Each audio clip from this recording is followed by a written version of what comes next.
First, I'll introduce the Mississippi River Water Trail, which is a 121-mile route down the Mississippi River.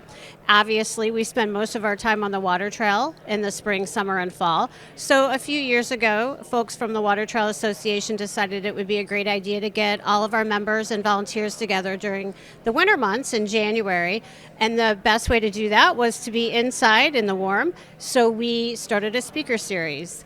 Our speakers today are Yolanda Wood, Robert Cosgrove, and Marty Koch, and they will be talking about subjects that range from safety to conservation to recreation on the river. I'm going to be presenting on big river paddling. And the reason I can do that is because I've paddled down the Mississippi River from Lake Itasca all the way to Morgan City, Louisiana, and I've completed 4 Missouri River 340-mile endurance races. The Mississippi changes from flat lakes, and in one place it's 3 miles wide. In other places it's very narrow and you have to deal with barges. But all along the river you could see nature and man and animals. I love turtles. The eagles, we actually came up with a song, and you're very lucky. I forgot what it is, but I made up a song about eagles seen on the coast. You got to meet barge captains and lock and dam captains. You met so many interesting people on the river and so much history, because this river used to be the waterway of America. And so when you go there, if you just but listen, you can listen to the stories from people if you have the time.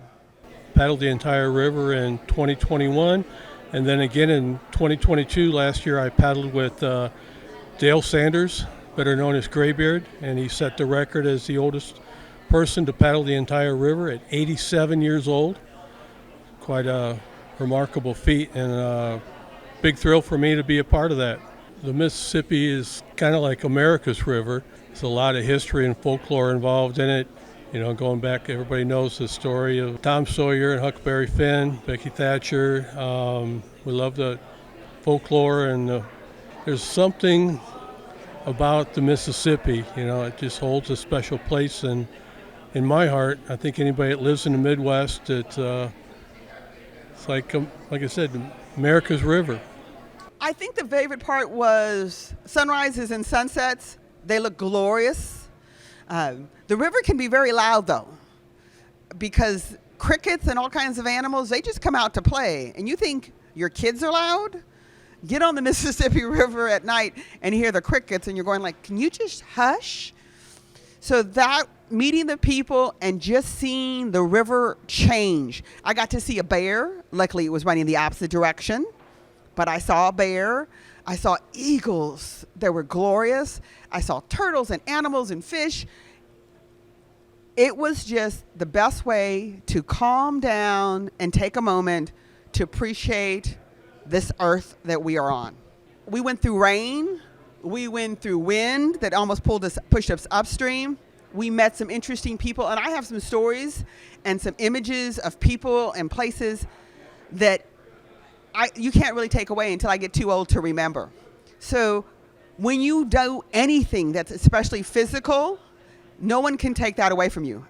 I paddled with 2 of my friends the length of the Mississippi River, and I was the youngest at around 50 years old, 55 years old. So if I can do it, and a young man can do it, and people older than me can do it, the question is, what's your bucket list? What can you do if you prepare and plan? One of the driving points of having Mississippi Meanderings is also to increase our membership and our volunteer population within the Water Trail Association. So it's cool that we can bring people who are completely new to paddling on the Mississippi River, which, by the way, is something that you can do. We teach you how to do it safely to avoid some of the major hazards. But we bring people who are new to the Mississippi River and people who have a vast amount of experience. So it's really a winter networking opportunity to bring young and old members of the Water Trail together before the season starts. The members of the Mississippi Water Trail Association are passionate about paddling, and we are also passionate about the Mississippi River. One of the purposes of getting people out onto the river is to show them that it actually is a very vibrant, healthy ecosystem, and we want people to see it from the water's edge so that they can appreciate the wildlife, the clean water. The Mississippi River actually is very clean, the clean water, so that they want to go out and help save it, help advocate for the continued health and rebuilding of the Mississippi River as a recreational area.